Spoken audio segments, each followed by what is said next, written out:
ಎಲ್ಲರಿಗೂ ನಮಸ್ಕಾರ. ಇಂದು ನಾವು ನಿಮಗೆ ನಿಂಬೆ ಹಣ್ಣಿನ ಮುಖಾಂತರ ಮಾಡುವಂತಹ ಶಕ್ತಿಶಾಲಿ ವಶೀಕರಣ ತಂತ್ರವನ್ನು ಹೇಳಿಕೊಡುತ್ತಿದ್ದೇವೆ.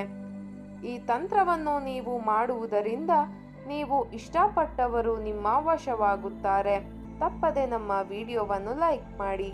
ಹಾಗೂ ನೀವಿನ್ನೂ ನಮ್ಮ ಚಾನಲನ್ನು ಸಬ್ಸ್ಕ್ರೈಬ್ ಮಾಡಿಲ್ಲ ಅಂದರೆ ಈ ಕೂಡಲೇ ಸಬ್ಸ್ಕ್ರೈಬ್ ಬಟನ್ ಮೇಲೆ ಕ್ಲಿಕ್ ಮಾಡಿ. ನೀವು ಯಾರನ್ನು ವಶೀಕರಣ ಮಾಡಿಕೊಳ್ಳಬೇಕು ಅಂತ ಇರ್ತೀರಾ ಅವರ ಚಿತ್ರವನ್ನು ಬಿಡಿಸಬೇಕು, ಅವರ ಹೆಸರನ್ನು ಬರೆಯಬೇಕು. ಅದಾದ ಬಳಿಕ ಅದರ ಜೊತೆಗೆ ಪ್ಲಸ್ ಚಿಹ್ನೆಯನ್ನು ಬಳಸಿ ನಿಮ್ಮ ಹೆಸರನ್ನು ಬರೆಯಬೇಕು. ಅದಾದ ಬಳಿಕ ನಿಂಬೆ ಹಣ್ಣಿನ ಮೇಲೂ ಸಹ ನೀವು ವಶೀಕರಣ ಮಾಡುವವರ ಹೆಸರು, ಅದರ ಜೊತೆಗೆ ಪ್ಲಸ್ ಚಿಹ್ನೆ ಬಳಸಿ ನಿಮ್ಮ ಹೆಸರನ್ನು ಬರೆಯಬೇಕು. ಈ ರೀತಿಯಾಗಿ ನೀವು 7 ಬಾರಿ ತಲೆಯಿಂದ ಕಾಲಿನವರೆಗೂ ಮಾಡಬೇಕು ವೀಕ್ಷಕರೇ. ಇದೊಂದು ಬಹಳ ಶಕ್ತಿಶಾಲಿ ವಶೀಕರಣ ತಂತ್ರವಾಗಿದೆ.